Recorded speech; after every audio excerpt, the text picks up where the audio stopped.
अब यो कुरा उहाँहरूसँग कुरा गरौँ। मसँग यो विषयमा म त्यो प्रक्रियामै छैन हैन, नभएको कारणले गर्दाखेरि म त्यो ढङ्गले भन्न सक्दिनँ। सबै अप्ठ्यारो स्थितिमा छन्। त्यसकारण त्यही कुरालाई हेरेर मैले आफैले राष्ट्र ब्याङ्कको गभर्नरलाई बोलाएर निजी लगानीका संस्थाहरूसहित राखिसकेर ब्याङ्कले सहुलियतपूर्ण ऋण दिने व्यवस्था गरिदिनु पर्यो। पहिलो बाटो चाहिँ यो हो। 7 गतेसम्मको चाहिँ बन्दाबन्दीको एउटा मोडेल छ। बिस्तारै सार्वजनिक यातायात पनि खुल्दै गएको छ। अर्को कुनै समयमा हाम्रा स्कुलहरू पनि खोल्ने दिन आउँछ। त्यो क्षेत्रलाई धेरै उच्च नाफा लिने क्षेत्रको रूपमा बुझ्नु हुँदैन। हामीले दिने भनेको त ज्ञान दिने हो नि त। राष्ट्रियकरणको हाम्रो सोच छैन। पहिलो म एकदम प्रष्ट पार्न चाहन्छु। विकसित देशहरूमा पनि तपाईँ पुँजीवादी भन्ने देशहरूमा पनि तपाईँ हेर्नु भने पब्लिक स्कुल मूलधार हुन्छ, अनि त्यसपछि त्यहाँ प्राइभेट स्कुलहरू पनि छन् र धार्मिक स्कुलहरू पनि छन्।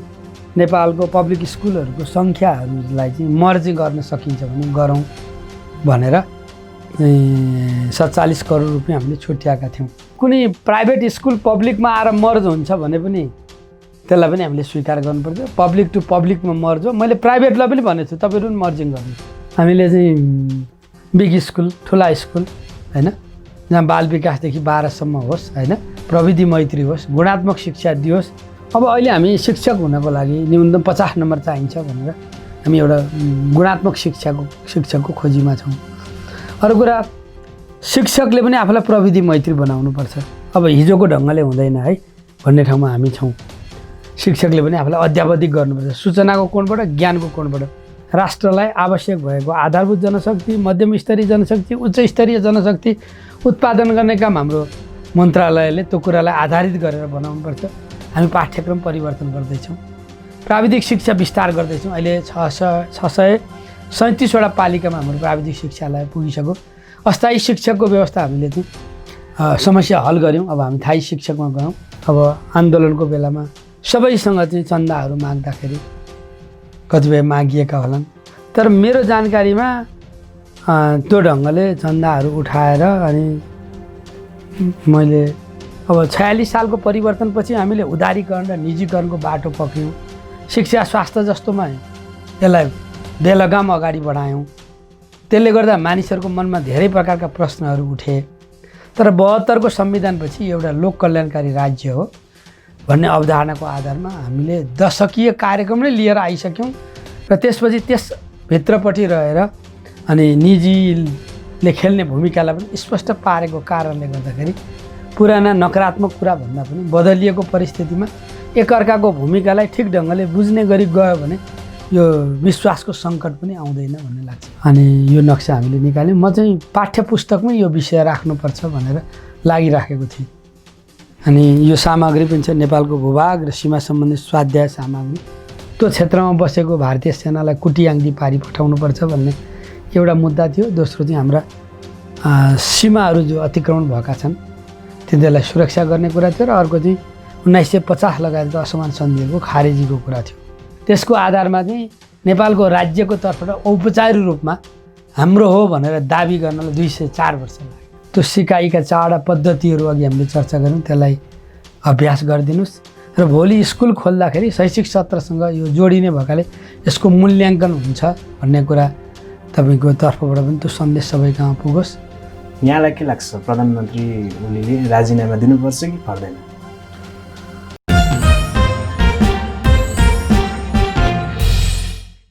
दर्शकहरू नमस्कार, नेपाल आजमा यहाँहरूलाई स्वागत छ। म माधव गुरागाई। आज हामीसँग शिक्षा मन्त्री गिरिराज पोखरेल हुनुहुन्छ। आउनुहोस् उहाँलाई स्वागत गरौँ। यहाँलाई नेपाल आजको विशेष कार्यक्रम श्रृङ्खलामा स्वागत छ। हस्, धन्यवाद। यहाँ अहिले शिक्षा मन्त्री हुनुहुन्छ। शिक्षा क्षेत्रमा एकदमै धेरै समस्याग्रस्त भयो भनेर धेरै मान्छेहरूको गुनासो छ। समष्टि शिक्षा क्षेत्रलाई हजुरले कसरी लिनु भएको छ यो कोभिड पेन्डेमिकको समयमा? शिक्षासँगै विज्ञान प्रविधि मन्त्रालय पनि छ र हाम्रो चाहिँ शिक्षा विज्ञान प्रविधि मन्त्रीको रूपमा हिजोका दुईटै मन्त्रालयको जिम्मेवारी छ। अब यो कोभिड भन्ने चाहिँ यो नयाँ जुन भाइरस आयो यसले चाहिँ जो एउटा महामारी, विश्व महामारी फैलायो हैन। अनि अब यो विश्व महामारी सबै लडिराखेका छन्, नेपाल पनि लडिराखेको छ। म चाहिँ कसरी हेर्छु भने जतिखेर यो विभिन्न देशमा चिन हुँदै जब यो सङ्क्रमण बढिराखेको थियो अनि विभिन्न देशका घटनाक्रमहरू त्यहाँका बन्दाबन्दीहरूको अवस्थाहरूको बारे जानकारी लिएकै कारणले मैले चाहिँ 1 देखि 9 को चैत 5 सम्म परीक्षा सक्ने, अनि 6 गतेदेखि हाम्रो एसईको परीक्षा थियो। अनि म चाहिँ नेपालमा एउटा चिनबाट आएको एउटा केस थियो पोजिटिभ देखिएको, वास्तवमा चाहिँ सङ्क्रमण मूल रूपमा थिएन। त्यसै कारणले चाँडै शैक्षिक सत्र बिग्रिन नदिने, त्यसलाई सम्हाल्ने भनेर लागेकै थिएँ। तर अब के भने त्यो सुरुको चरणमा त्यो भाइरस बारेको चाहिँ बुझाइको कुरा थियो, दृष्टिकोणको कुरा थियो, त्यसका लक्षणहरू पनि नयाँ नयाँ आइराखेका थिए, त्यसले सन्तास पनि त्यति नै बढाइराखेको थियो। र हामी चाहँदैन थियौँ कि वास्तवमा शिक्षा क्षेत्रबाट चाहिँ सङ्क्रमणका घटनाहरू देखा परून्। त्यस कारणले उच्च स्तरीय समितिले नै एउटा चाहिँ एसईको परीक्षा स्थगन गर्ने निर्णय गर्यो। त्यसपछि हामीले झन्डै 2 महिना जति हामीले यसको बारेमा बुझ्ने कोसिस गऱ्यौँ। पूर्व मन्त्री गणेश शाहको संयोजकत्वमा एउटा टोली बनायौँ हामीहरूले, र त्यसमा 32 सदस्य विश्वविद्यालयका प्रतिनिधिहरू, विज्ञान र प्रविधि क्षेत्रका चाहिँ व्यक्तित्वहरू रहेर यो राजनैतिक मान्छेहरूले भन्ने भन्दा पनि वैज्ञानिक समुदायले के भन्छन् त्यसको आधारमा धारणा बनाउने हो।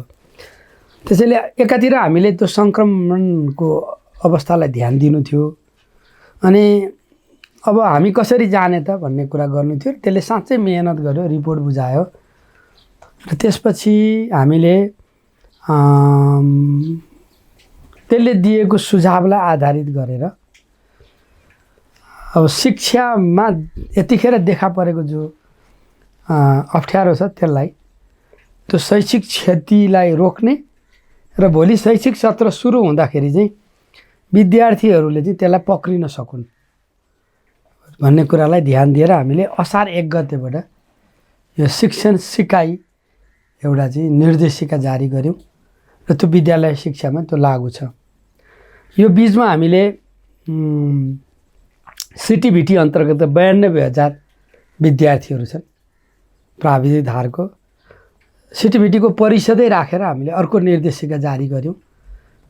त्यसपछि अर्को चाहिँ हामीले मन्त्रालयले एउटा प्रारूप तयार पारेर विश्वविद्यालय अनुदान आयोगलाई दियो। त्यसमार्फत विश्वविद्यालयहरूलाई चाहिँ हामीले यो अवस्थामा अब कसरी काम गर्ने भनेर हामीले निर्देशित गरेका छौँ, र त्यो कार्यान्वयनको प्रक्रियामा छ।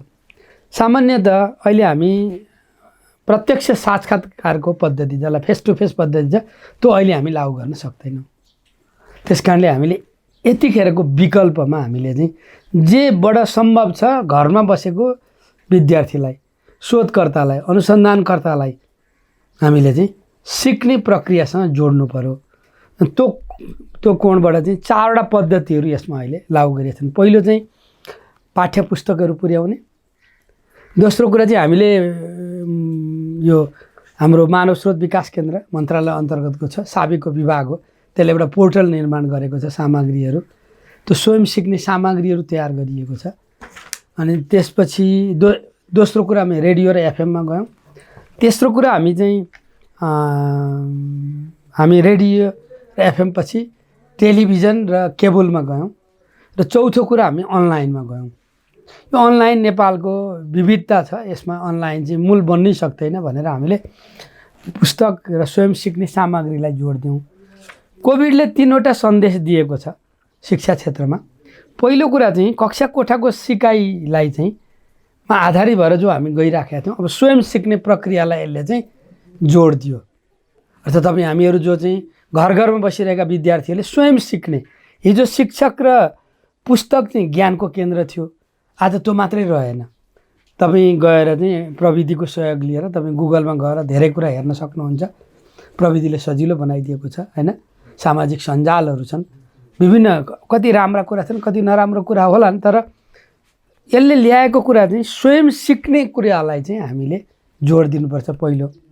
दोस्रो कुरा हाम्रो फेस टु फेस पद्धति अगाडि अहिले बढ्न नसकेको स्थितिमा जे विकल्पबाट सम्भव छ त्यो विकल्प अगाडि बढाउने, चाहे त्यो चाहिँ तपाईँले चाहिँ दूर शिक्षाको होस् होइन, अनलाइनको होस्, जुन छ तपाईँ प्रविधि मैत्री हुनुपर्दछ र त्यो प्रविधिलाई प्रयोग गरिसकेर तपाईँले चाहिँ त्यो बेला पनि शिक्षालाई अगाडि बढाउनुपर्छ।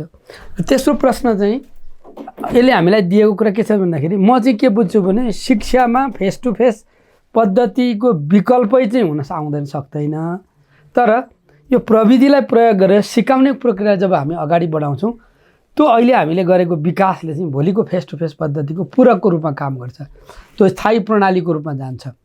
त्यसैले यो व्यावहारिक ढङ्गले कोभिडले दिएको सन्देशलाई पक्रिएर यो एउटा नकारात्मक घटना हो, चुनौती छ, हामीले अवसर पायौँ।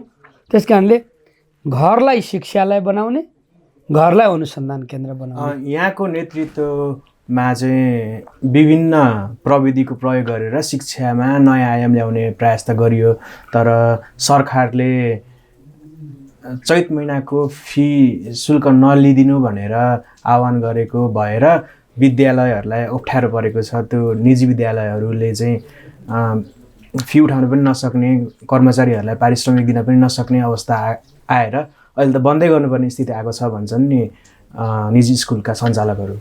मैले उहाँहरूको अप्ठ्यारोलाई मैले बुझ्छु, किनभने अब विद्यार्थीबाट शुल्क लिएर, अभिभावकबाट शुल्क लिएर चल्ने हो। त्यो पब्लिक शिक्षा र चाहिँ निजी लगानीको शिक्षाको फरक छ क्या। यो त्यो शुल्क तिर्छु भनेरै गएको कारणले गर्दाखेरि उहाँहरूले चाहिँ शुल्क उठाउन पाउनुहुन्छ, तर यो बेलामा कुन शुल्क लिने र कुन नलिने भन्ने कुरामा एकरूपता कायम हुनु पर्यो एउटा। अनि उहाँहरूले वक्तव्यहरू जारी गर्नु हामी स्कुलहरू खोल्छौँ भनेर। यो स्कुल खोल्ने कुरा कोभिडको बेलामा चाहिँ नेपाल सरकारले गर्छ, त्यो कुनै संस्थाले आफै निर्णय गर्न पाउँदैन। विद्यालय शिक्षाको जिम्मेवारी चाहिँ स्थानीय तहमा छ। त्यसैले अन्ततः नेपाल सरकारले निर्णय गरिसकेपछि अभिभावकको पनि सहमतिमा स्कुलले लिने कुराको चाहिँ अनुगमन या अनुमति दुईटै कोणबाट लोकल सरकारले गर्नुपर्छ। अनि हामी वास्तवमा चाहिँ हामीले असारबाट यो सिक्ने प्रक्रिया पब्लिक प्राइभेट सहकारी सबैमा पढेका विद्यार्थीहरूको लागि भनेकै हौँ हामीहरूले। त्यो कोणबाट शिक्षक र कर्मचारीलाई तलब दिन अप्ठ्यारो परेको छ। फेरि केही थोरै स्कुलहरू मात्रै चाहिँ नाफामा छन्, हिजोको कोणबाट हेर्दाखेरि सबै अप्ठ्यारो स्थितिमा छन्। त्यसकारण त्यही कुरालाई हेरेर मैले आफैले राष्ट्र ब्याङ्कको गभर्नरलाई बोलाएर निजी लगानीका संस्थाहरूसहित राखिसकेर ब्याङ्कले सहुलियतपूर्ण ऋण दिने व्यवस्था गरिदिनु पर्यो। पहिलो बाटो चाहिँ यो हो। यो अहिले यो अप्ठ्यारो बेलामा अभिभावकसँग धेरै शुल्क उठाएर मैले चाहिँ समस्या हल गर्छु भने उहाँहरूले पनि सोचिदिन मिल्दैन। यो विपद हो, सङ्कट हो, सबैतिर आएको छ। म पनि चाहन्न कि हाम्रा चाहिँ निजी लगानीका स्कुलमा कार्यरत शिक्षक र कर्मचारीहरूको चाहिँ यो बेलामा जागिर जाओस्। हामीले त चाहिँ सुरुमा हामीले रोग विरुद्ध चाहिँ कार्यक्रम ल्यायौँ, त्यसपछि हामीले भोग विरुद्धको कार्यक्रम ल्यायौँ। अब अहिले हामी सङ्कटमा शिक्षा दिनुपर्छ भन्ने कुरामा जोडेर जान खोजेका छौँ। त्यसैले स्वाभाविक त्यहाँको रोजगारीलाई पनि हामीले बचाउनै पर्ने हुन्छ। त्यसैले चाहिँ उहाँहरूले कतिपय दिएको अभिव्यक्तिले पनि अप्ठ्यारो पारो, तर म मन्त्रीको हैसियतले सबैलाई संरक्षण दिनुपर्छ भन्ने अन्तर्गत नै मैले मन्त्री परिषदमै प्रस्ताव लगेर छलफल भएको छ। अहिले 7 गतेसम्मको चाहिँ बन्दाबन्दीको एउटा मोडेल छ। बिस्तारै सार्वजनिक यातायात पनि खुल्दै गएको छ। अर्को कुनै समयमा हाम्रा स्कुलहरू पनि खोल्ने दिन आउँछ। अनि अहिले मिलाउन खोजेको कुरा चाहिँ के हो त भन्दाखेरि एकातिर त्यो कुन लिन मिल्ने कुन लिन नमिल्ने कुरा पनि एकरूपता होस्, स्कुल खोल्ने निर्णय नेपाल सरकारले गरोस्। त्यो खोल्नु अगाडिपट्टि चाहिँ पब्लिक स्कुलका टिचरहरू पनि स्कुल गएका छैनन्, उनीहरूलाई पनि स्कुलहरू पुर्याउँ। त्यसपछि अर्को कुरा चाहिँ हामीले यो 4000 माथि चाहिँ स्कुलहरू क्वारेन्टाइनमा छन्। 1,03,000 मान्छेहरू 73,000 मान्छेहरू थिए नि त क्वारेन्टाइनमा होइन, अहिले 23,000तिर झरेको छ। अब अधिकांश स्कुलहरूमा छन्, तिनीहरूको निर्मलीकरणको प्रक्रिया पनि अगाडि बढोस्। अनि मैले दुईवटा काम यहाँ एकसाथ अहिले अगाडि बढाएर एउटा चाहिँ अब स्कुल खोल्दाखेरि हामीले कन्टिन्जेन्सी प्लान भन्छ, स्कुल पुनः सञ्चालनको एउटा कार्यविधि चाहिँ हामीले तयार गरिराखेका छौँ र नेपाल सरकारले त्यो कार्यविधि बनाउने जिम्मा शिक्षा विज्ञान प्रविधि मन्त्रालयलाई दियोस् अनि त्यसपछि हामी त्यो सार्वजनिक गर्छौँ। अनि उहाँहरूले पनि तयारी गर्छ। हिजोको जस्तो अवस्थामा नेपालको अब न नेपाल छ न विश्व छ, नेपालका स्कुलहरू छन् भनेपछि स्कुलमा भौतिक दूरी कायम गर्नु पऱ्यो, तपाईँले चाहिँ सेनिटाइजरको प्रबन्ध गर्नु पऱ्यो, मास्कको प्रबन्ध गर्नु पऱ्यो, सरसफाइको कुरा ख्याल गर्नु पऱ्यो, त्यो स्कुलमा विद्यार्थीको सङ्ख्या कति छ उसको भौतिक पूर्वाधारको सबै कुरा हेर्नु पऱ्यो। त्यसले यो कन्टिन्जेन्सी प्लान जो हामी बनाउँदैछौँ कार्यविधि त्यसले यो कुरालाई सम्बोधन गर्दछ होइन। त्यस कारणले हामी त्यो तयारीको क्रममा छौँ। उहाँहरूले अलिकति हतारो गर्नुभयो मेरो बुझाइमा, किनभने हामी त्यो क्रममा लाग्यौँ। 2 पटक मन्त्री परिषदमा छलफल हो, 1 पटक चाहिँ सिसिएमसीमा पनि यो बारेमा छलफल भयो। त्यसपछि हामी केही मन्त्रीहरू बसेरै यो बारेमा पनि छलफल गऱ्यौँ। अनि पहिले पनि मैले उहाँहरूलाई कतिपय वक्तव्यहरू दिइरहेको बेलामा यो सङ्कटको बेलामा चाहिँ एक ठाउँबाट निर्णय गरिनुपर्दछ। मैले फेरि निजी लगानीका स्कुलहरू कुनै सिन्डिकेटहरू होइनन्, तिनीहरू आफै डिसिजन गर्दै हिँड्ने होइन। मैले चाहिँ सरकारको तर्फबाट व्यवहारिक ढङ्गले समस्या समाधान गर्ने दिशामा प्रयत्न भएको छ। म मन्त्री परिषदको निर्णयको प्रमाणिकृत प्रति आउने बित्तिकै त्यो उहाँहरूलाई सुनाइहाल्दछु। अनि उहाँहरूको समस्या हल गर्ने कति अन्य विषयमा पनि कुराकानी भएको छ। शिक्षाले लाने प्रस्ताव भन्दा पनि कतिपय प्रस्तावहरू चाहिँ अर्थ मन्त्रालय मार्फत अगाडि बढोस् भनेर मन्त्रीज्यूहरूले पनि सल्लाह दिनुभएको छ। ती कुरालाई पनि ध्यान दिएर हामी अगाडि बढेका छौँ। यहाँले सफ्ट लोनको कुरा गर्नुभयो, यो विषयमा गभर्नरले के कुरा गर्नुभएको छ? गभर्नरले चाहिँ शिक्षा क्षेत्रमा निजी लगानीको प्रशंसा गर्नुभयो, त्यसले खेलेको भूमिकाको पनि।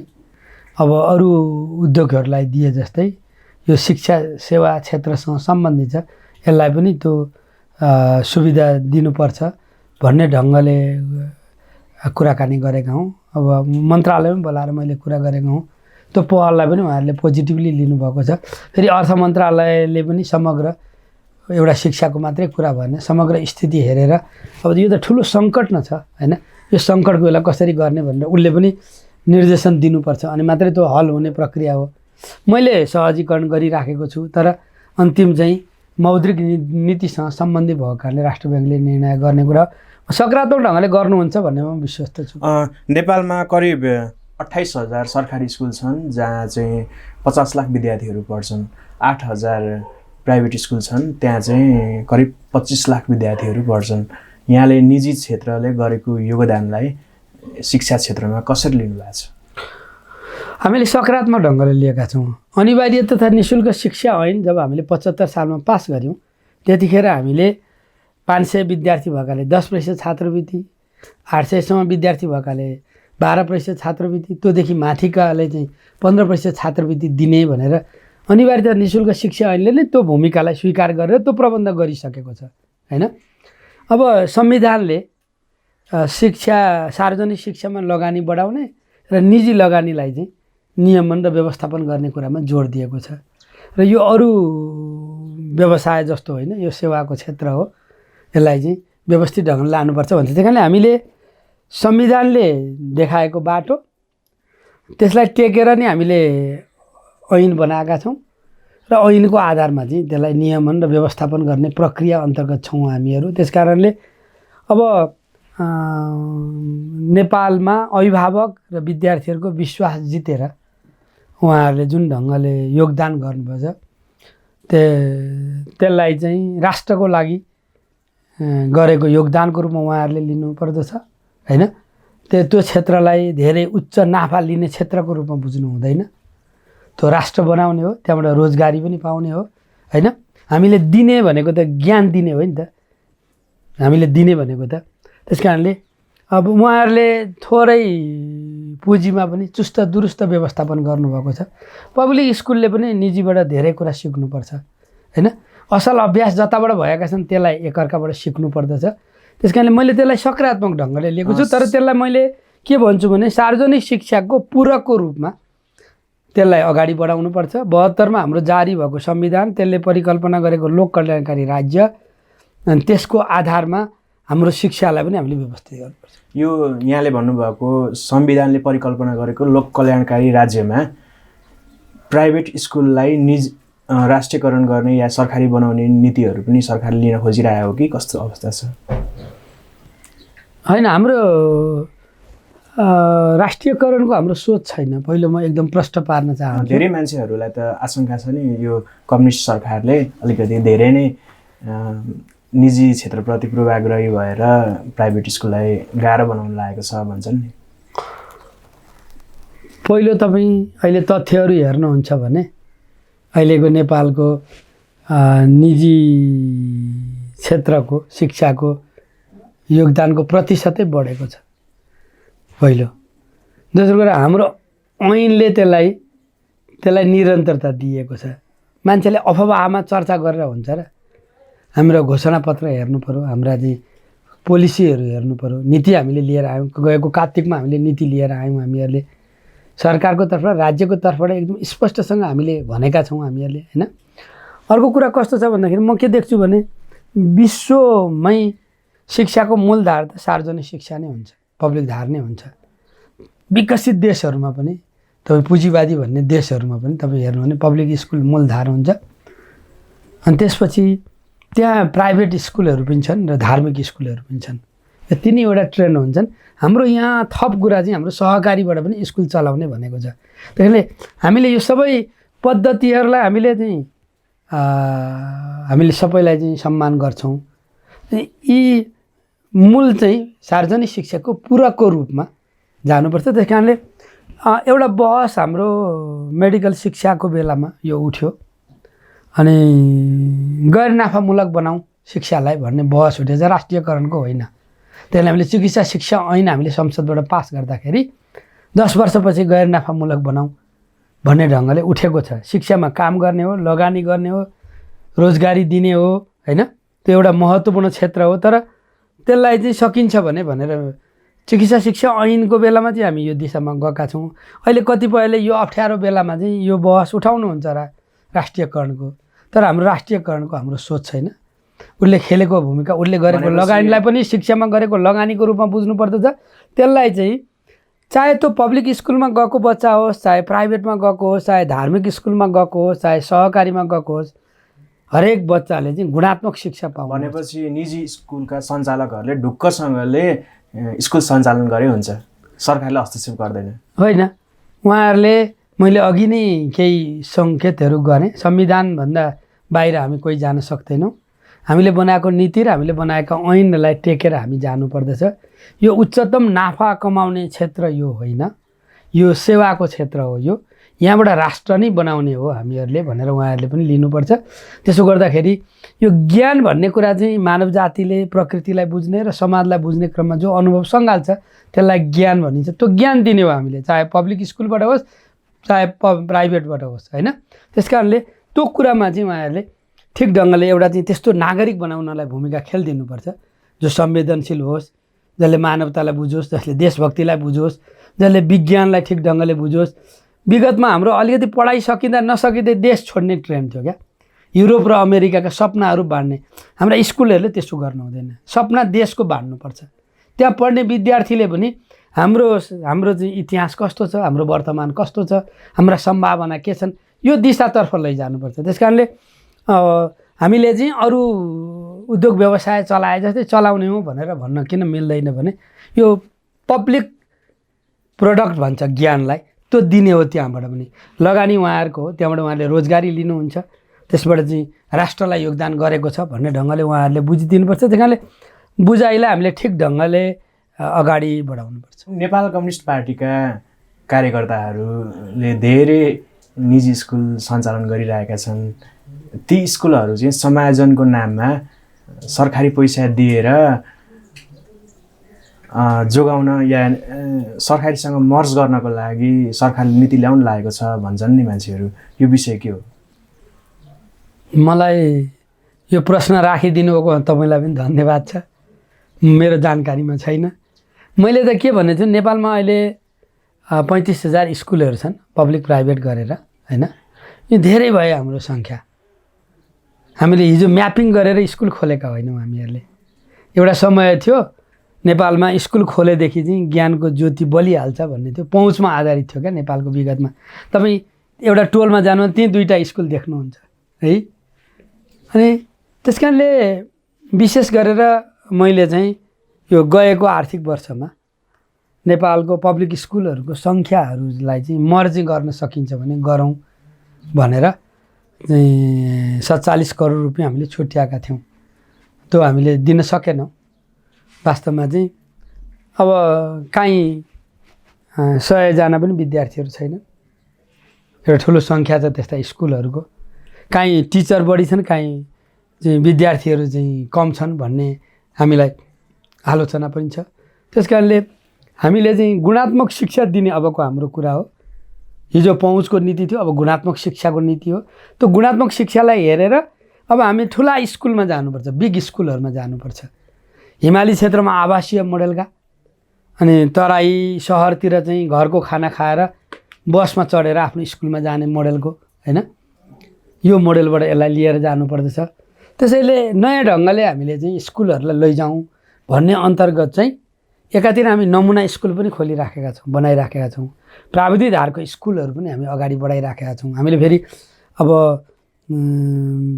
70% चाहिँ प्राविधिक धारको शिक्षामा पहुँच कायम गर्नुपर्छ भनेर घोषणापत्रमै भनेको कुरा हो। यो सबै पक्षलाई हेरेर हामीले शिक्षामा थुप्रै कार्यक्रम लिएर आएको छौँ। त्यसमध्ये यो मर्जिङको कार्यक्रम पनि चाहिँ यो चाहिँ काहीँ चाहिँ स्कुल नै मर्ज हुन्छन्, काहीँ कक्षा कोठाहरू मर्ज हुन्छन्।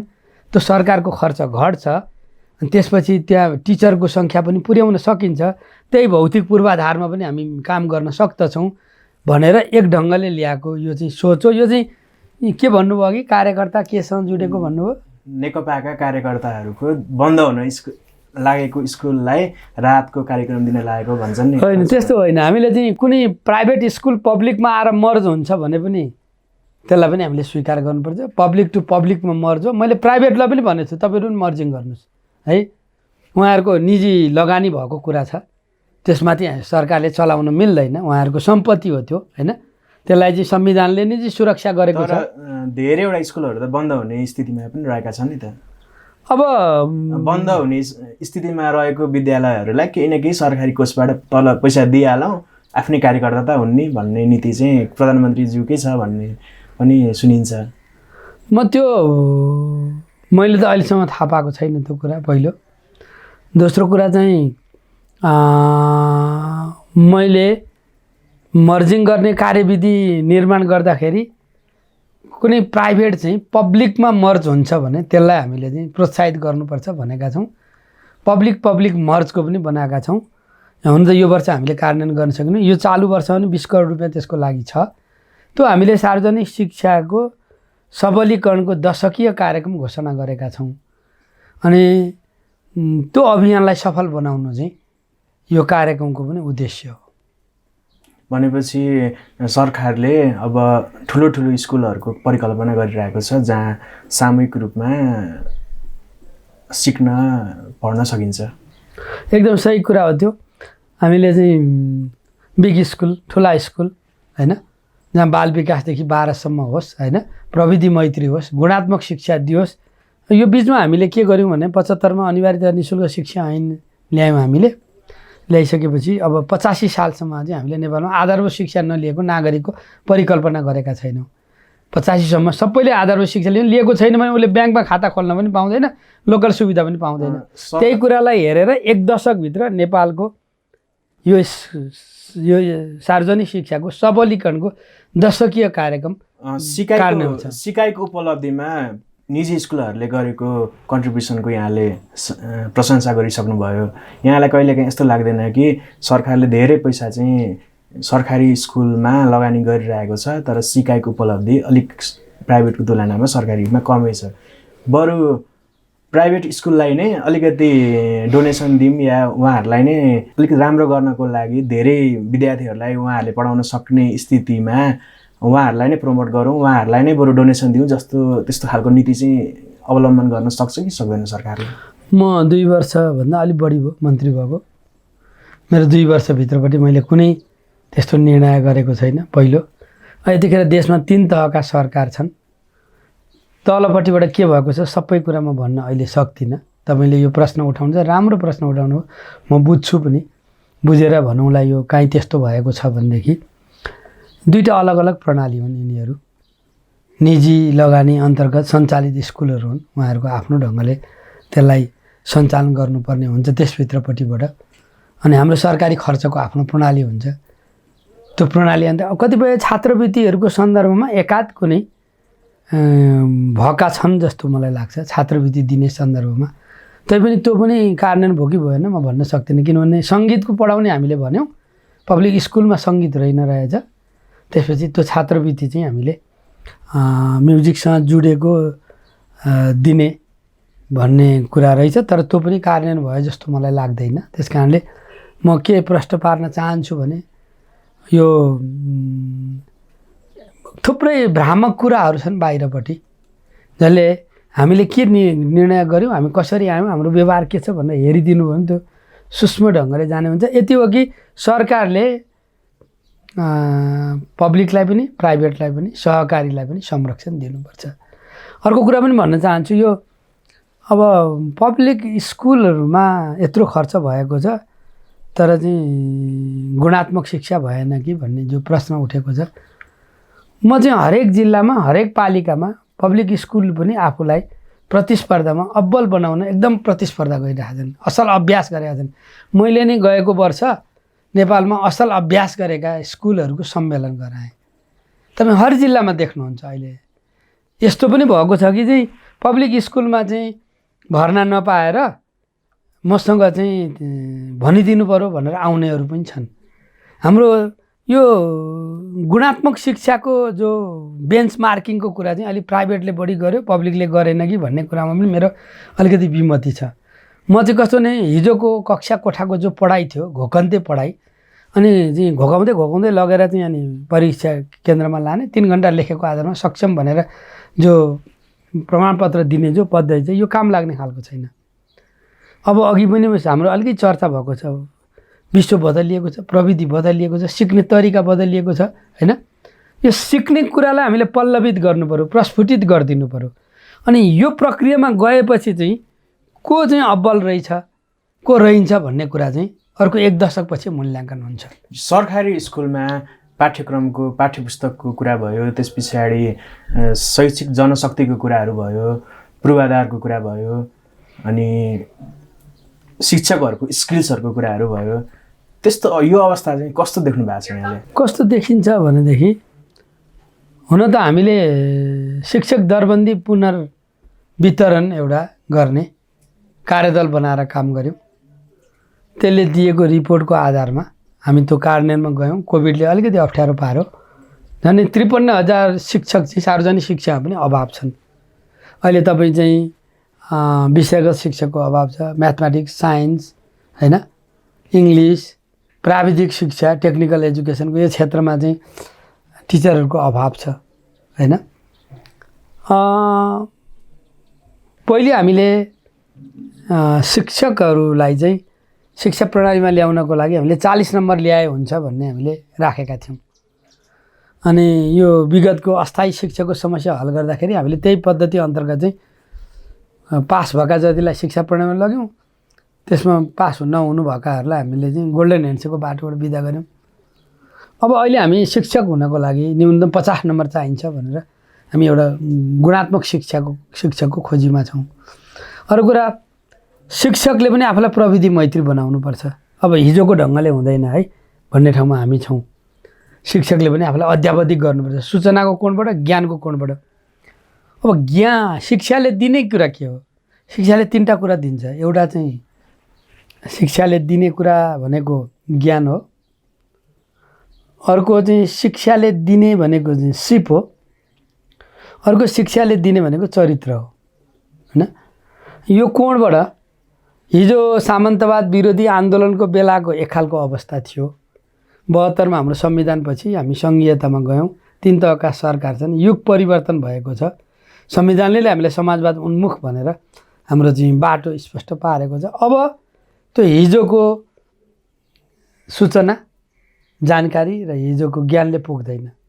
यो नयाँ युगसँग सरकारले चाहिँ प्रोग्रेसिभ एजुकेसन या प्रगतिशील शिक्षातर्फ अघि बढ्न खोजे हो। हामीले गएको वर्षको कार्तिकमै हाम्रो शिक्षा नीति ल्याएका छौँ। हामीले विज्ञान प्रविधि र नवप्रवर्तन नीति पनि लिएर आएका छौँ। अब राष्ट्रलाई समृद्ध बनाउनु पर्ने छ राष्ट्र जनतालाई चाहिँ सुखी र खुसी बनाउनु पर्ने छ। त्यो वास्तवमा शिक्षा कस्तो छ भन्ने कुराले त्यो निर्धारण गर्दछ। त्यस कारणले स्वाभाविक ढङ्गले चाहिँ देशभक्तिपूर्ण वैज्ञानिक ढङ्गले सोच्ने होइन, एउटा चाहिँ वैज्ञानिक दृष्टिकोण भएको, अब त्यो मानवताप्रति संवेदनशील भएको, प्रकृतिप्रति त्यस्तो नागरिक हामीले तयार गर्नुपर्ने छ। त्यस कारणले स्वाभाविक ढङ्गले त्यो प्रगतिशील दृष्टिकोण चाहिँ अङ्गीकार नगरिकन त्यो ठाउँमा पुग्न सकिँदैन। प्रोग्रेसिभ एजुकेसनलाई यहाँहरूले अगाल्न खोज्नु भएको हो? त्यो त हामी जानै पर्दछ भन्ने कुरा भयो।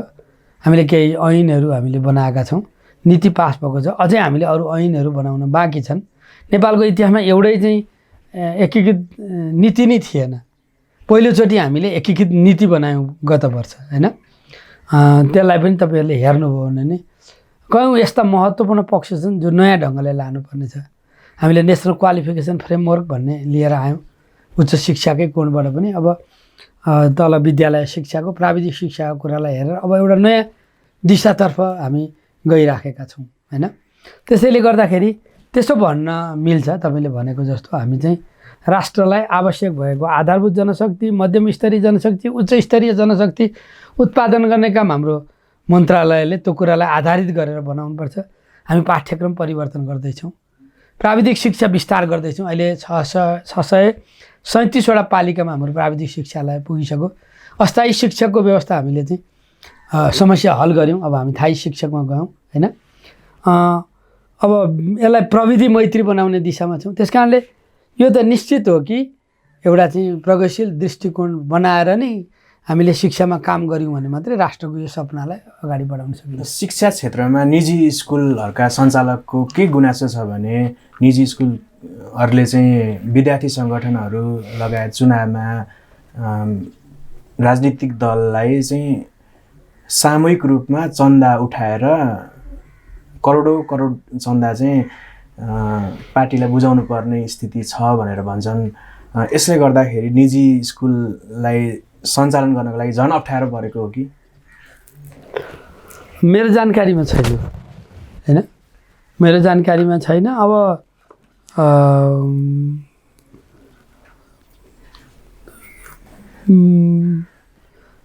विद्यार्थी नेताहरूले या कसैले पार्टीका कसैले पनि अब आफ्ना आन्दोलनात्मक क्षेत्रमा आफ्ना भूमिकाहरू निर्वाह गरिरहेका हुन्छन्। म पनि विद्यार्थी आन्दोलनबाटै आएको हो होइन। कतिपय चाहिँ अब आन्दोलनको बेलामा सबैसँग चाहिँ चन्दाहरू माग्दाखेरि कतिपय मागिएका होलान्, तर मेरो जानकारीमा त्यो ढङ्गले चन्दाहरू उठाएर अनि मैले अहिले म त्यसमा मैले धेरै अहिले यो मेरो 2 वर्षको कोणबाट हेर्दा गएको निर्वाचनमा प्रत्येक निजी स्कुलले 4-5 लाख उठाएर एउटा ठुलो भोल्युममा पार्टीको जिम्मेवार नेतालाई बुझाएको भन्छन् नि मान्छेहरू। त उहाँहरूलाई नि सोधौँ न यो विषय नजिकै, किनभने होइन उहाँहरूलाई सोधौँ अनि के कारणले दिनुभएको, उहाँहरूले दिनेले लिनेले के कारणले लिएको उहाँहरूसँग कुरा गरौँ न। किनभने पार्टीको कोणबाट हेर्नु त म 3 पटक चुनाव लडेर जित्दै यहाँ आएको छु। लिने व्यक्तिले त राजनीतिक नियुक्ति पनि पाइसक्नु भएको छ अरे। अब यो कुरा उहाँहरूसँग कुरा गरौँ। मसँग यो विषयमा म त्यो प्रक्रियामै छैन होइन। नभएको कारणले गर्दाखेरि म त्यो ढङ्गले भन्न सक्दिनँ। भनेपछि सबैजनाले निजी स्कुलहरूलाई चाहिँ तर्साइरहेकै रहेछन्। तपाईँलाई त्यस्तो लाग्न सक्छ होइन। नेपालमा शिक्षालाई चाहिँ सही ढङ्गले अगाडि बढाउँ भन्ने प्रश्न उठेकै कुरा हो त्यो होइन। त्यो कोणबाट नेपालको चाहिँ शिक्षालाई संविधानले निर्दिष्ट गरेको, नेपाली जनताले माग गरेको, नेपालको समृद्धिले माग गरेको दिशामा लैजान म लागेको छु। डराउनु कोही पर्दैन। योगदान चाहिँ ठिक ढङ्गले त्यसलाई लैजानु पर्दछ होइन। त्यो दिशामा चाहिँ मेरो तर्फबाट चाहिँ जोड्ने भनेपछि यहाँ चाहिँ सबैजनाको अभिभावक हुनको लागि तयार हुनुहुन्छ। स्वाभाविक हो, एउटा मन्त्रीको हैसियतले अब विभिन्न क्षेत्रले खेलेको भूमिकालाई हामीले चाहिँ ध्यान दिनुपर्छ। हाम्रो कस्तो छ भन्दाखेरि हाम्रा कयौँ विद्यार्थीहरू बाहिर जान्थे देशभित्र पढ्ने वातावरण भएको छ। हामी खेलेको कुरालाई गरेको भूमिकालाई सकारात्मक ढङ्गले लिन चाहँदैन, हाम्रा कयौँ नकारात्मक दृष्टिकोणहरू छन्। अहिले कोभिडले यत्रो ठुलो समस्या ल्याएको छ, हाम्रो देशै सुरक्षित रहेछ भन्ने बाहिर पनि मान्छेहरूलाई महसुस हुन थालेछ। एउटा ठुलो पङ्क्ति विद्यार्थीहरूको चाहिँ बाहिर पढ्न जान्थ्यो, हाम्रो विदेशी मुद्राको सञ्चितको ठुलो खर्च त्यसैमा हुन्थ्यो होइन। किन देशभित्रै हामीले चाहिँ त्यो वातावरण सिर्जना नगर्ने? समाजमा विभिन्न वर्गका मान्छेहरू छन् होइन, त्यो वर्गहरूले चाहिँ एक ढङ्गले आफ्नो दिशामा जान खोज्दा रहेछन्। म चाहिँ धनी गरिब सबै पढ्ने स्कुल पब्लिक स्कुलको रूपमा राष्ट्रियताको प्रवर्धन गर्ने पब्लिक स्कुल हो। विकसित देशमा पनि म त्यही देख्दछु। त्यस कारणले हामीले चाहिँ पब्लिक स्कुललाई मजबुत बनाइसकेपछि सार्वजनिक शिक्षालाई सबल भइसकेपछि त्यसको पूरक रूपमा निजी पनि रहन्छ। विविध कारणले सार्वजनिकमा जान नपाउनेहरूले निजीमा त्यो अवसर पाउँछन् होइन। उसका पनि आफ्ना छुट्टै विशेषता पनि हुन्छन्, त्यो कारणले पनि उसले आफूलाई चिनाउन सक्दछ। त्यस कारणले नकारात्मक ढङ्गले मात्रै नहेरौँ, अलिकति सकारात्मक ढङ्गले हेरौँ। कतिपय ठाउँमा धार्मिक स्कुलहरू नै छन् होइन, विविध कारणले त्यहाँ जानुपर्ने बाध्यताहरू छन्, जानुपर्ने हुन्छ होइन। यो पक्षलाई पनि ख्याल गरौँ। त्यस कारणले कहिलेकाहीँ के हुन्छ भन्दाखेरि अब कुलोमा खोलो पसो भने कुलो नै रहँदैन। हाम्रो के भइदियो भन्दाखेरि अब 46 सालको परिवर्तनपछि हामीले उदारीकरण र निजीकरणको बाटो पक्रियौँ। शिक्षा स्वास्थ्य जस्तोमा यसलाई बेलगाम अगाडि बढायौँ। त्यसले गर्दा मानिसहरूको मनमा धेरै प्रकारका प्रश्नहरू उठे। तर 72को संविधानपछि एउटा लोक कल्याणकारी राज्य हो भन्ने अवधारणाको आधारमा हामीले दशकीय कार्यक्रम नै लिएर आइसक्यौँ र त्यसपछि त्यसभित्रपट्टि रहेर अनि निजीले खेल्ने भूमिकालाई पनि स्पष्ट पारेको कारणले गर्दाखेरि पुराना नकारात्मक कुरा भन्दा पनि बदलिएको परिस्थितिमा एकअर्काको भूमिकालाई ठिक ढङ्गले बुझ्ने गरी गयो भने यो विश्वासको सङ्कट पनि आउँदैन भन्ने लाग्छ। थोरै प्रसङ्ग बदलौँ, यहाँसँग राजनीतिक कुरा गरौँ। अहिले राष्ट्रवाद चाहिँ फेसनको रूपमा अघि बढिरहेको छ। नेपालको भूगोलमा लिम्पियाधुरा लिपुलेख सामेल भएको छ, नयाँ नक्सा जारी भएको छ। प्रधानमन्त्री केपी शर्मा ओलीज्यूको नेतृत्वमा यो सबै काम भएको छ। तर यहाँले त धेरै वर्ष अगाडि नै यो विषय त उठान गर्नुभएको रहेछ नि। हजुर, तपाईँलाई यो प्रश्नको लागि धन्यवाद दिन चाहन्छु। यो इतिहास सम्झाइदिनु हो। मेरो लागि वर्तमान सरकारमा रहेर काम गरिरहँदाखेरि एउटा खुसी लाग्ने एउटा पक्ष चाहिँ हाम्रो सुगौली सन्धिले निर्धारित गरेको लिम्पियाधुरा लिपुलेख कालापानी क्षेत्रको हाम्रो जो भूभाग हो भन्ने जो नक्सा 204 वर्षपछि जो सार्वजनिक भयो वर्तमान प्रधानमन्त्रीको नेतृत्वमा मन्त्री परिषदले, अनि पृष्ठभागमा यो नक्सा चाहिँ बनाउनलाई सार्वजनिक गर्नलाई हाम्रो पार्टी नेकपाका नेतृत्वले पनि चाहिँ यो दिशामा जानुपर्छ भनेर एउटा महत्त्वपूर्ण योगदान गर्नुभयो। मैले त्यो सरकारमा रहेर चाहिँ एउटा महत्त्वपूर्ण निर्णय मन्त्री परिषदले गर्यो, त्यसमा सहभागी हुन पाएँ। त्यो धेरै खुसीको कुरा पनि हो। म चाहिँ यो फागुनबाट हाम्रो हिमाली क्षेत्रको पठन पाठन सुरु हुन्छ अनि हाम्रो वैशाखको अन्ततिरबाट हाम्रो अरू ठाउँको पठन पाठन सुरु हुन्छ। म चाहिँ जब भारतले एकतर्फी रूपमा आफ्नो नक्सा चाहिँ जारी गर्यो र हाम्रो भूभागलाई पनि आफ्नो देखायो, त्यसपछि म युनेस्को मिटिङमा अन्तर्राष्ट्रिय सम्मेलनमा भारतीय शिक्षा मन्त्री, जहाँ मानव संसाधन मन्त्री भन्छन् उहाँसँग भेट हुँदा पनि मैले यो विषय उठाएको थिएँ। अनि यो त्यसले द्वन्द्व चर्किन्छ, त्यसले राम्रो गर्दैन भनेको थिएँ। पछि हुँदा हुँदा चाहिँ बाटो पनि उद्घाटन गर्ने रक्षा मन्त्रीबाट भइसकेपछि अनि यो नक्सा हामीले निकाल्यौँ। म चाहिँ पाठ्य पुस्तकमै यो विषय राख्नुपर्छ भनेर लागिराखेको थिएँ। अनि यो सामग्री पनि छ, नेपालको भूभाग र सीमा सम्बन्धी स्वाध्याय सामग्री अहिले हामी 9, 10, 11, 12का विद्यार्थीहरूलाई त्यसपछि अनि अनुसन्धानकर्ताहरूलाई शिक्षकहरूलाई हामीले आफै अध्ययन गर्ने सामग्रीको रूपमा तयार गरेका छौँ। मैले जतिखेर यो विषय उठान गरेँ त्यतिखेर थोरै हुनुहुन्थ्यो यो विषयलाई त्यही ढङ्गले बुझ्ने। यो विषय कहिले उठान गर्नुभयो र कसरी गर्नुभएको थियो अलिकति प्रश्न? म चाहिँ जनएकता साप्ताहिकको सम्पादक प्रकाशक थिएँ 52 सालतिर। अनि मैले श्रृङ्खलाबद्ध ढङ्गले यहाँको कार्यक्षेत्र त्यतिखेर कहाँ थियो? म पत्रिकैमा थियो, जनएकता साप्ताहिकमा थियो, काठमाडौँमै थियो। अनि त्यहीँबाट हामीले त्यो प्रकाशन सुरु गऱ्यौँ।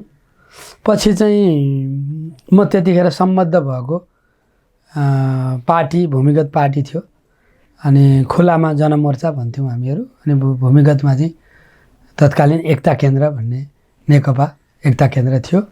त्यसको एउटा युवा सङ्गठन थियो अखिल नेपाल जनवादी युवा लीग। अनि पहिले म त्यसको अध्यक्ष थिएँ, पछि अरू साथीहरू जिम्मेवारीमा आउनुभयो र हामीले त्यो सबै तथ्यहरू आइसकेपछि एकजना इन्जिनियरिङ क्याम्पसको प्राध्यापक हुनुहुन्थ्यो पदम खड्का, बित्नुभयो उहाँको सहयोगमा नापीका केही कर्मचारी साथीहरूसँग बसेर त्यहाँ भएको अतिक्रमणको तथ्यहरू सबै राखेर त्यसपछि हामीले एउटा सानो नक्सा बनायौँ, स्टिकर बनायौँ र त्यसलाई बाँड्यौँ। पछि हामीले मेची महाकाली साइकल यात्रा चलायौँ। त्यतिखेर त्यो चाहिँ हामी एउटा त चाहिँ त्यो क्षेत्रमा बसेको भारतीय सेनालाई कुटियाङ्दी पारी पठाउनुपर्छ भन्ने एउटा मुद्दा थियो। दोस्रो चाहिँ हाम्रा सीमाहरू जो अतिक्रमण भएका छन् तिनीहरूलाई सुरक्षा गर्ने कुरा थियो र अर्को चाहिँ 1950 लगायतका असमान सन्धिहरूको खारेजीको कुरा थियो। अनि एउटा सानो पुस्तिका लेखेको थिएँ मैले, भारतीय सेना कुटियाङ्दी पारी जा भन्ने। अनि त्यसपछि हामीले हाम्रो चाहिँ सार्वभौमिकताको रक्षा गरौँ भनेर 20,000 त्यो प्रति चाहिँ त्यो बेलामा त्यो अभियानको बेला त्यो पुस्तक गएको थियो। अनि त्यसैले चाहिँ त्यसमा पनि हामीले सविस्तार त्यो पुस्तिकामा पनि हामीले राखेका थियौँ। त्यतिखेर भारतीय दूतावासमा गएर त्यो ज्ञापन पत्र दियौँ हामीले अभियानको जनादेश जुन थियो। त्यसैले चाहिँ यो नक्सा जुन चाहिँ औपचारिक रूपमा नेपाल सरकारको तर्फबाट अहिले सार्वजनिक भयो, त्यो बनाउनको लागि हामी त्यो बेलाको हामी युवा विद्यार्थीहरूले खेलेको भूमिका अथवा तत्कालीन कालापानी मार्च भनेर विद्यार्थीहरूले खेलेका भूमिका, धेरै बौद्धिकहरू, धेरै देशभक्तहरू सीमा रक्षामा यसमा लाग्नुभएको छ, सबैको योगदान छ। पछिल्लो बेलामा चाहिँ अरू देशभक्त, सीमाविदहरू, इतिहासकारहरू, यो क्षेत्रका ज्ञाताहरूले पनि जनस्तरको नै समिति बनाउनु छ, त्यो सबैको योगदान छ। म आफू चाहिँ यो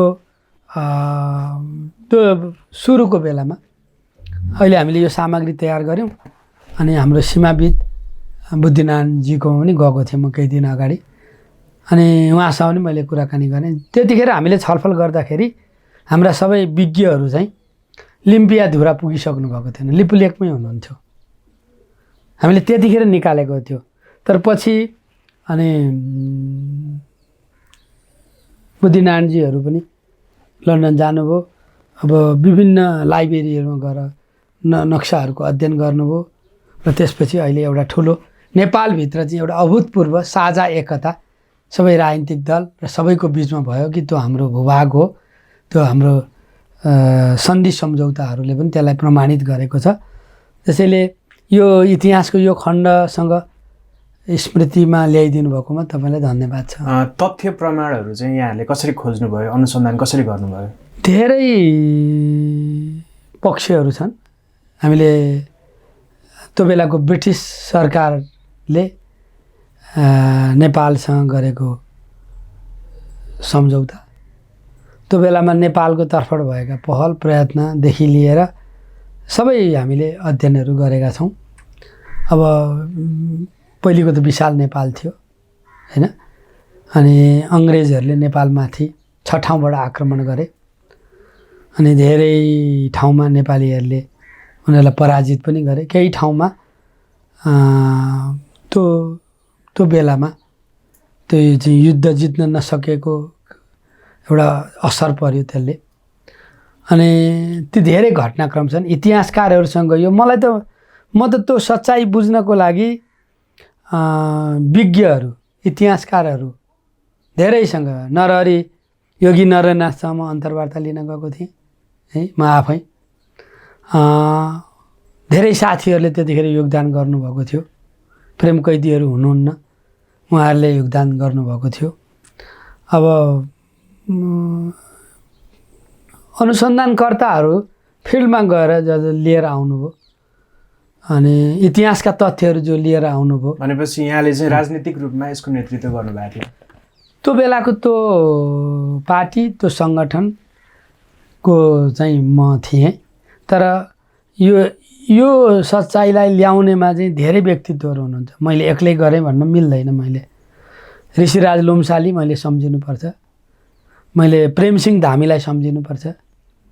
दार्चुलाको कुराले काठमाडौँको किन मन छुँदैन भनेर उहाँले ती विषयहरू उठाउनु भएको थियो हैन। अनि धेरै व्यक्तित्वहरू हुनुहुन्छ यसभित्रपट्टि हैन। त यो सबैको यो साझा प्रयत्न हो यो। अनि त्यसबाट मात्रै चाहिँ यो ठाउँमा हामी पुगेका छौँ। अब हामीले ती तथ्यहरूलाई राखिसकेर तिनीहरूलाई स्थापित गर्ने दिशामा जानुपर्छ। भनेपछि सत्य स्थापित गर्नको लागि चाहिँ 25 वर्ष लाग्ने रहेछ। अब यसो भनौँ, यति वर्ष लाग्ने रहेछ भन्दा पनि ढिलो चाँडो सत्य चाहिँ स्थापित हुन्छ भन्ने ढङ्गले लिउँ हैन। अनि यो थुप्रै विवादको बीचबाट हामी अगाडि बढेका छौँ हैन। अझै हामीले अझै मेहनत गर्नुपर्ने छ। हामीले चाहिँ राज्यको कोणबाट चाहिँ 204 वर्षमा सुगौली सन्धि भएको हामी किन 25 वर्ष भने 204 वर्ष भन्नुहोस् न हैन। सुगौली सन्धि नै मूल डकुमेन्ट्स हो, त्यसलाई टेक्नुपर्छ। त्यसको आधारमा चाहिँ नेपालको राज्यको तर्फबाट औपचारिक रूपमा हाम्रो हो भनेर दाबी गर्नलाई 204 वर्ष लाग्यो। यहाँहरूले अध्ययन अनुसन्धान गरेर पत्ता लगाइदिएको कुरा चाहिँ प्रधानमन्त्री केपी शर्मा ओलीले अहिले बोलिदिनु भयो अनि सारा क्रेडिट चाहिँ उहाँले मात्र लिनुभयो भन्छन् नि मान्छेहरू। होइन, त्यसो भन्न मिल्दैन। अब यो सरकार बनिसकेपछि जनस्तरबाट पनि हाम्रो यो क्षेत्रमा लाग्नेहरूले प्रधानमन्त्रीलाई भेट्नुभयो, मलाई भेट्नुभयो, धेरै व्यक्तित्वले भेट्नुभयो, गृहमन्त्रीलाई भेट्नुभयो, धेरैलाई भेट्नुभएको छ। प्रधानमन्त्रीज्यूलाई यो कुरा बताउनु भएको थियो कि थिएन? होइन, म यो अभियानमा छु भन्ने कुरा थियो। हामीले चाहिँ यो पाठ्य पुस्तक हामी तयार गर्ने सन्दर्भमा पनि हाम्रा कुराहरू भएका थिए। हामीलाई चाहिएको के थियो भन्दाखेरि आधिकारिक ढङ्गले नापीको तर्फबाट हामीलाई नक्सा चाहिएको थियो हैन। अनि त्यो राजनीतिक निर्णय त्यसमा जरुरी थियो। त्यस कारणले त्यो मन्त्री परिषदले नै त्यो निर्णय गरेको हो। त्यो सबैलाई श्रेय जान्छ। अहिले त त्यो संसदले संविधानै संशोधन गरिसक्यो। त्यस कारणले सबैलाई त्यो श्रेय दिनुपर्छ। सरकारमा प्रस्ताव चाहिँ यहाँले लग्नु भएको थियो पहिला? होइन, ती विषयहरू चाहिँ विभिन्न ढङ्गले उठेको थियो। पाठ्य सामग्री तयार गर्ने कोणबाट उठेको थियो। तर औपचारिकमा त्यो प्रस्ताव लैजाने चाहिँ हाम्रो भूमि सुधार मन्त्रालयबाट हो। त्यो नापीसँग त्यो गाँसिएको थियो। नेपालमा सीमासँग गाँसिएको विषय चाहिँ नापीले हेर्ने भएको कारणले उताबाट गएको कुरा हो। म आफू चाहिँ यो अभियानमा लागेको हुँ अनि पाठ्य सामग्रीको दृष्टिकोणले चाहिँ म त्यसमा लागेको हुँ। तर फेरि औपचारिक रूपमा नापीसँग जुडेको कारणले भूमि सुधार मन्त्रालयले त्यसको नेतृत्व गर्छ। तर प्रधानमन्त्रीज्यूले चाहिँ अलिकति सरकारी परिवर्तनको चर्चा चलेको बेला, अलिकति अप्ठ्यारो परेको बेलामा यो विषय ल्याइदिनु भयो। यसले चाहिँ उहाँले आफ्नो कुर्सी रक्षा गर्नको लागि यस्तो गरिरहनु भएको छ भन्छन् नि आलोचकहरू चाहिँ। होइन, आलोचना त हाम्रो जस्तो मुलुकमा विभिन्न कोणबाट हुन्छन्। आलोचनालाई रोक्न सकिँदैन। कुन जायज कुन नाजायज भनेर विज्ञहरूले नै मूल्याङ्कन गर्ने कुरा भयो। तर अब जसरी चाहिँ भारतले नक्सा चाहिँ सार्वजनिक गर्यो र जसरी बाटोको चाहिँ कोभिडको यो बिचमा उनीहरूले उद्घाटन गरे, त्यसपछि हामीले आफ्नो स्थिति राख्नुपर्ने भयो। त्यो कोणबाट यो कुराहरू आएको छ हैन। अनि यो निर्णयको सन्दर्भ देश एकताबद्ध छ। त्यस कारणले सबै दलहरू एकताबद्ध, संविधान संशोधन भएछ। आलोचना गर्ने या चाहिँ नकारात्मक ढङ्गले लिनेहरूले पनि यो निर्णय एकसाथमा छ। त्यस कारणले यो यतिखेर चाहिँ यसको महत्त्वलाई न्यूनीकरण गरेर हेर्नु हुँदैन। यसको महत्त्व चाहिँ यसलाई चाहिँ हाम्रो राष्ट्र एक ठाउँमा छ भनेर हेर्नुपर्छ। यहाँले भन्नुभयो कि सरकारले संविधानले लोक कल्याणकारी राज्यको को परिकल्पना गरेको छ। यहाँहरूले पनि एउटा अभ्यास गरिरहनु भएको छ आधारशिला भनेर। यो चाहिँ अलिकति के हो, अलिकति प्रश्न पारिदिनुहोस् न। आधारशिला हामीले चाहिँ यो 50 को दशकमा जतिखेर हामी आफ्नो एउटा तत्कालीन एकता केन्द्रले तय गरेको कार्यदिशाको वरिपरि हामी चाहिँ आफ्नो क्रान्तिकारी आन्दोलनलाई निर्माणको क्रममा लागिराखेका थियौँ। हाम्रो धेरै पूर्णकालिक साथीहरू चाहिँ आन्दोलनमा आउनुभयो अनि हाम्रा कयौँ साथीहरू चाहिँ मारिनु पनि भयो, शहीद हुनुभयो त्यो बेलामा। अनि हामीले हाम्रो पूर्णकालिकहरूका केटाकेटीहरूलाई, शहीदका परिवारका चाहिँ केटाकेटीहरूलाई हेर्नुपर्ने, संरक्षण दिनुपर्ने एउटा आवश्यकता पर्यो। त्यो आवश्यकता चाहिँ लाई समाधान गर्ने क्रममा हामी आधारशिला स्थापना गर्न पुग्यौँ। तर कस्तो थियो भन्दाखेरि एक समयमा एकदम शक्तिशाली समाजवादी आन्दोलनहरू भएका देशहरूको राज्य व्यवस्था ढलेको थियो। त्यसले हामीलाई के पनि भयो भन्दाखेरि एउटा देशमा क्रान्ति भएको देशमा फेरि प्रतिक्रान्ति किन हुन्छ भन्ने प्रश्नले पनि हामीलाई चिमोटी राखेको थियो। हामी त्यसको खोजीमा पनि थियौँ। अर्को कुरा, यो कम्युनिस्ट आन्दोलन भनेको चाहिँ एउटा सामूहिकताको आन्दोलन हो। यो सामूहिकतालाई हामीले कसरी प्रवर्धन गर्ने भन्ने उपायको खोजीमा पनि थियौँ। त्यो सेरोफेरोमा चाहिँ आधारशिला जन्मियो। त्यसका चाहिँ भित्री पक्ष छन्, त्यसका बाह्य पक्ष छन्। अन्तर्राष्ट्रिय कम्युनिस्ट आन्दोलनको शिक्षादेखि लिएर त्यो बेलाको राष्ट्रिय परिस्थिति अनि हाम्रो पार्टी, हामीले दिनदिनमा भोगिरहेका समस्या छन्। अझ कस्तो थियो भन्दाखेरि हाम्रो आन्दोलनमा महिलाहरू आउने पूर्णकालिक भएर, बच्चाहरू जन्मिसकेपछि उनीहरूको राजनीतिक जीवन चाहिँ सकिने। बच्चाको प्रश्न एकदम गम्भीर प्रश्न हो। महिलाको नेतृत्वको विकासको प्रश्न पनि एकदम गम्भीर महत्त्वपूर्ण सवाल थियो। त्यो कसरी चाहिँ अगाडि बढ्न सक्छ भन्ने प्रश्न पनि थियो। त्यस कारणले फेरि त्यही बेलामा चाहिँ हुन त यो मैले 55 सालदेखि छलफल प्रारम्भ गरेको थिएँ।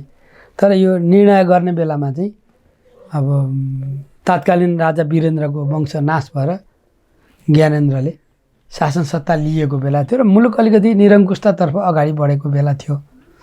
अनि त्यो बेलामा हामीले चाहिँ महिला सङ्गठनकै ब्यानरमा, नेतृत्वमा यो कामलाई अगाडि बढाउनुपर्छ भनेर निर्णय गऱ्यौँ। त्यस कारणले हाम्रो महिला नेताहरू हामीले सुरु गर्दा सिराहाबाट हामीले सुरु गऱ्यौँ। त्यसलाई सञ्चालन गर्ने प्रक्रिया अगाडि बढ्यो। 5 वर्ष जति हामी त्यहाँ बस्यौँ।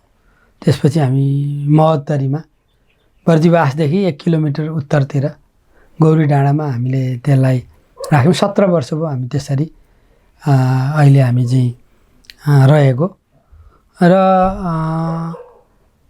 अब सुरुमा हामीले एउटा चाहिँ त्यस्तो संस्थाको रूपमा सुरु गऱ्यौँ। तर पछि हामीलाई के लाग्यो भने यो चाहिँ एउटा सहकारी मात्रै चलाएर हुँदैन। यो यहाँ चाहिँ एउटा जीवन चाहिन्छ, यहाँ चाहिँ आत्मीयता चाहिन्छ, यहाँ प्रेम चाहिन्छ भन्ने भइसकेपछि अनि हामी चाहिँ त्यो बेलाको हाम्रो पार्टीमा हामी सर्वहाराकरणको छलफल र बहसमा पनि थियौँ।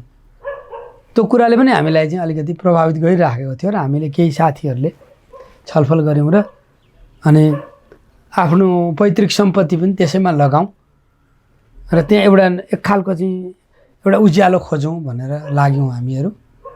त्यसैले त्यो थुप्रै कुराहरू मिसिएर त्यो चाहिँ सुरु भयो।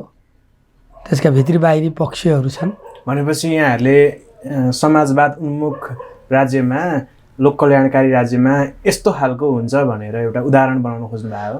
म चाहिँ एकदमै समाजवादको पक्षधर हुँ। समाजवाद, साम्यवाद दूर भविष्यको विषय बनाउनु हुँदैन। हामीले वर्तमानमा आफ्नो जीवनमा आफैले त्यसलाई अभ्यास गर्नुपर्छ। जे सम्भव छ त्यहाँबाट कामलाई अगाडि बढाउनुपर्छ। अरू धेरै कुराले प्रेरित गरेको छ हैन, धेरै कुराले अरू देशहरूमा भएका अभ्यासहरूले पनि प्रेरित गरेको छ। अनि अब अहिले त हाम्रो चाहिँ 72 मा हाम्रो संविधान आयो। हामीले सुरु गर्दाखेरि निरङ्कुशताको त्यो अप्ठ्यारो अवस्थामा हामी थियौँ। त्यसैले त्यो चाहिँ समाजवादी आन्दोलनसँग गाँसिएर जाने एउटा सामूहिक अभ्यास गर्ने केन्द्रको रूपमा त्यसलाई लिनुपर्दछ। हामी एउटा भान्सामा बसेर हामीले खाना खाएको अब 17 वर्ष भयो। एउटा अभ्यास हामीले गरिराखेका छौँ। एउटा सामूहिकताको चाहिँ दियो बालेका हौँ। अर्को पनि जीवन छ है, अर्को विकल्प छ है हाम्रो समाजमा भन्ने कुरा त्यसबाट दिन खोजिएको हो। सामूहिकताको अभ्यास यहाँले देशभरि नै भएको हेर्न चाहनुहुन्छ? म चाहन्छु यस्ता संस्थाहरू धेरैभन्दा धेरै स्थापना होस्। म अर्को कोणबाट पनि देख्छु कि तपाईँ सबै मानिसहरूलाई एउटा गाडी, एउटा फ्ल्याट हैन, एउटा छुट्टै चिज तपाईँ दिन सक्नुहुन्छ र दिन सक्नुहुन्न। तपाईँ विश्व स्तरमै हेर्नुहोस् त। त्यसले हामीले चाहिँ समाजवादको ठिक ढङ्गले व्यवस्थापन गर्नु छ। स्रोत साधनहरू चाहिँ सीमित छन्, जनसङ्ख्या बढिराखेको छ। हामीले कसरी व्यवस्थित गर्ने होला? त्यस कारणले हाम्रो जीवन प्रणाली परिवर्तन माग गरेको छ। हामीले यसको चाहिँ नयाँ ढङ्गले व्यवस्थापन गर्नुपर्छ। त्यस कारणले जीवनमा अरू बाटाहरू पनि छन्, अरू विकल्पहरू पनि छन् भन्ने कोणबाट सोच्यो भनेदेखि अब ढिलो चाँडो यस्ता संस्थाहरू खुल्छन्। अनि अब विगतमा विभिन्न देशमा अभ्यास भएका छन्। धार्मिक क्षेत्रबाट त अहिले पनि त्यस्ता खालका संस्थाहरू चलिराखेका छन्। राजनीतिलाई केन्द्रबिन्दुमा राखेर यस्ता संस्थाहरू निर्माण गर्नुपर्ने आवश्यकता छ र चाहिँ राजनीतिक नेतृत्वले त्यो दिशामा पनि सोच्नुपर्छ भन्ने चाहिँ म निश्चित रूपमा म अपेक्षा गर्छु, आशा गर्छु। यहाँलाई के लाग्छ, समाजवादको यात्रा सफल हुन्छ नेपालको कि हुँदैन जस्तो लाग्छ? यो सफल निश्चितै हुन्छ, किनभने यो विभेद, असमानता, अन्याय, अत्याचार, उत्पीडन विरुद्धको अभियानमा आएको वैज्ञानिक दृष्टिकोण हो यो। तपाईँ इतिहासको एउटा कालखण्डमा त हामी संसारमा 2/3 भूभागमा हामी समाजवादी शासन चलाइरहेको। 50 को दशकमा गएर हेर्नुहोस् त, ईस्वी सम्मत 50 को दशकमा 2/3 भूभागमा चाहिँ समाजवादी शासन थियो। नेपाल कहिले समाजवादी मुलुक बन्ला यहाँलाई कस्तो लाग्छ? अहिले त त्यो तिथिमिति भन्न सक्ने कुरा भएन। तर के छ त भन्दाखेरि यो वैज्ञानिक दृष्टिकोण छ। यसले देशभक्तिलाई प्रवर्धन गर्छ। यसले असमानता, अन्याय, अत्याचारलाई अन्त गर्ने भएको कारणले न्याय, समानता, स्वतन्त्रताको आन्दोलनलाई जुन ढङ्गले हामी अगाडि बढाउन सक्छौँ त्यसमा निर्भर गर्दछ। अनि यो फेरि नेपालको मात्रै प्रश्न होइन, यो विश्वको प्रश्न पनि हो। यो नेपाल एक्लै मात्रै पनि को आवश्यकताले मात्रै आएको कुरा होइन यो हैन। अनि फेरि रबर्ट ओवेनदेखि पेरिस क्रान्ति, अनि अक्टोबर क्रान्ति, अनि त्यसपछि तपाईँ चाहिँ चिनिया क्रान्ति, भियतनाम क्रान्ति, तपाईँ कोरियाको क्रान्ति हुँदै क्युबा हुँदै तपाईँ हेर्नुहोस्, अरू ल्याटिन अमेरिका अरू परिवर्तनलाई हेर्नुहोस् त। त्यसैले यो त वास्तवमा चाहिँ यसको विकल्पै छैन, समाजवादको विकल्प छैन। अनि ढिलो चाँडो समाजवाद स्थापना हुन्छ, सत्यको जित हुन्छ, न्यायको जित हुन्छ। हामी फेरि जुन एउटा चाहिँ 1848 मा कम्युनिस्ट घोषणापत्र आउँदाखेरि कसले कल्पना गरेको थियो र हैन? अहिले विश्वमा अहिले पनि यो बहस चलिराखेको छ। कतिपय मुलुकहरूमा क्रान्ति भए, क्रान्तिहरू प्रतिक्रान्तिमा पनि बदलिए। अनि के कारणले प्रतिक्रान्तिमा बदलियो भनेर अध्ययन र अनुसन्धान पनि भइराखेका छन्। अनि फेरि त्यसको उज्यालोमा, त्यो ज्ञानको उज्यालोमा फेरि त्यो यात्रा अगाडि बढ्छ। निश्चित रूपमा यो सफल हुन्छ। आगामी दिनमा पनि यो समाजवादको यात्रासँग सम्बन्धित विषयमा यहाँले समय दिएको खण्डमा फेरि पनि बहस गर्ने नै छौँ। अन्त्यमा अहिले सरकार परिवर्तनको चर्चा पनि चलिरहेको छ। नेकपाभित्र सत्ता सङ्घर्ष उत्कर्षमा पुगेको छ। यहाँ प्रधानमन्त्री केपी शर्मा ओलीको क्याबिनेटको मन्त्री हुनुहुन्छ। यहाँलाई के लाग्छ, प्रधानमन्त्री ओलीले राजीनामा दिनुपर्छ कि पर्दैन? पहिलो कुरा चाहिँ अब हाम्रो पार्टीको बैठक चलिरहेछ, थाई समितिको। अनि तपाईँसँग अहिले कुरा गरिरहँदा सचिवालयको बैठक भइराखेको छ। हामी हिजो गठबन्धन गर्दै जनतासँग भोट माग्दै यहाँ आएका हौँ र जनताले दिएको जनादेशको आधारमा हामी पार्टी एकतामा पनि गयौँ। पार्टी एकता भयो, एकीकरणका सबै काम अगाडि बढेनन्। त्यस कारणले अहिले हामीले हाम्रो एकतालाई रक्षा गर्नुपर्छ, सुधार गर्नुपर्छ, सुदृढ गर्नुपर्दछ। अनि सरकारले गरेको कामलाई पार्टीले स्वामित्व लिने, पार्टीले गरेको निर्णयलाई सरकारले त्यसलाई चाहिँ अगाडि बढाउने, यो ढङ्गले हामी जानुपर्दछ। त्यस कारणले हामीले मिलेरै वर्तमान प्रधानमन्त्रीलाई प्रधानमन्त्री बनाएका हौँ। निश्चित रूपमा पार्टीका समस्या पनि सरकार सञ्चालनका समस्यालाई पनि हामीले ठिक ढङ्गले सम्बोधन गर्दै अगाडि बढ्नुपर्छ।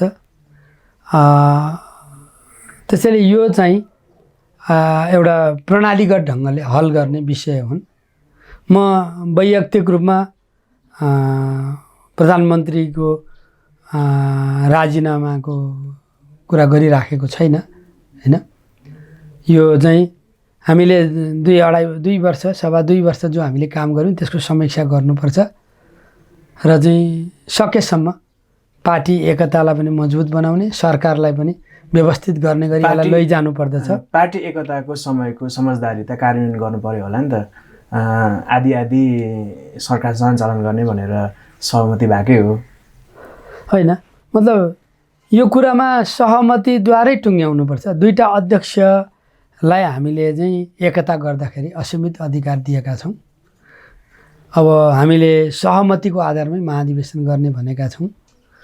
बिचमा फेरि चाहिँ पूर्ण अवधि प्रधानमन्त्रीले सरकार चलाउने भनेर अध्यक्षहरूको बिचमा सहमति पनि भएको छ। कतिपय गल्ती कमजोरी भए भनेर आत्मालोचनात्मक ढङ्गले जानेर मिलाउने भन्ने पनि भएको छ। फेरि कुराहरू चाहिँ ती भएका सहमति अनुरूप चाहिँ अरू व्यवहार भएका छैनन्। त्यस कारणले यो पार्टीको सहमतिमै यो सबै समस्याहरू समाधान हुन्छन्, हल गर्ने दिशामा जान्छ भन्ने मलाई लाग्छ। किनभने यो धेरै ठुलो त्याग बलिदान पछि बनेको एकता हो। यो जनताले दिएको जनादेश हो। यसलाई फुटाउने टुटाउने कसैलाई पनि चाहिँ त्यो अधिकार छैन। प्रधानमन्त्रीज्यूले नेकपालाई फेरि बिउताउने प्रयास गरिरहनु भएको छ भन्छन् मान्छेहरू। यी विषयमा हामी छलफलको क्रममा छौँ। हाम्रो बैठकमा पनि प्रधानमन्त्रीले जवाफ दिनुभएको छ, हैन। के भन्नुभयो प्रधानमन्त्रीज्यूले? यी विषयहरूमा हाम्रो बैठक जारी छ, चर्चा परिचर्चाहरू चलिराखेका छन्, हैन। अब बैठक हुँदै स्थगन हुँदै फेरि भोलि बैठक राखिराखेको छ। हामी बैठक सकारात्मक ढङ्गले समाधान हुन्छ र चाहिँ यो बिचमा सचिवालयको बैठकले पनि एउटा निकास दिने दिशामा लैजान्छ भन्ने कुरामा म जोड दिन चाहन्छु। यहाँले हामीलाई समय दिनुभयो, यहाँलाई धेरै धन्यवाद। हवस्, यहाँले पनि यी विचारहरू राख्ने अवसर दिनुभयो, धन्यवाद दिन चाहन्छु। अब कतिपय विषयहरू तपाईँहरूले खोजेको जस्तो ढङ्गले उत्तर नआएका पनि हुनसक्छन्, कतिपय उत्तरहरू अहिले दिने बेला नभएका पनि हुनसक्छन्। तर म तपाईँ मार्फत म शिक्षाको चाहिँ के भन्न चाहन्छु भने अब हामी शैक्षिक सिकाइलाई स्कुल खोल्नु अगाडिको कार्यक्रमसँग जोड्न चाहन्छौँ। त्यस कारणले सबैलाई यो घरमा बसेका केटाकेटीहरूलाई पठन पाठनसँग जोड दिनुहोस्।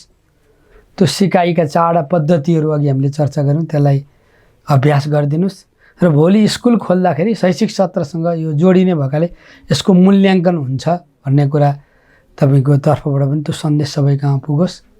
अर्को कुरा चाहिँ कोभिडको यो विपत्तिको बेलामा हामी छौँ।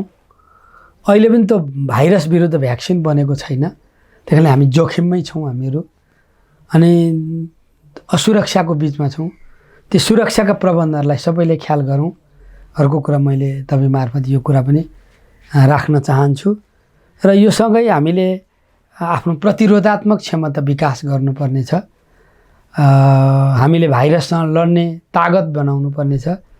हाम्रा औषधिहरू छन्, हाम्रो खानपिन छ, हाम्रो जडीबुटी छ, हाम्रो जीवन पद्धति छ, हाम्रो योग ध्यान छ। यी सबै कुरालाई पनि पक्रिएर अगाडि बढ्न पनि म तपाईँ मार्फत आग्रह गर्न चाहन्छु। अहिले नेपाली समाजमा दुईजना मान्छे बस्यो भने एकदम नेगेटिभ कुराबाट सुरु हुन्छ। नेपाललाई सही ढङ्गले अगाडि बढाउने एउटा सकारात्मकताको आवश्यकता छ, सकारात्मक ऊर्जाको आवश्यकता छ। तपाईँ हामीले पनि अप्ठ्यारा चुनौतीको बिचबाट कसरी सकारात्मक ऊर्जा प्रवाह हुनसक्छ त्यहाँ ध्यान दिउँ, यति चाहिँ तपाईँ मार्फत म आग्रह गर्न चाहन्छु। समयको लागि धेरै धन्यवाद। हस्। एक्सक्लुसिभ इन्टरभ्यू, रोचक र ज्ञानवर्धक सूचनाका लागि नेपाल आज सब्स्क्राइब गर्नुहोस्। हाम्रा भिडियोहरू सुरुमै हेर्नका लागि क्लिक गर्नुहोस् यो घन्टीमा।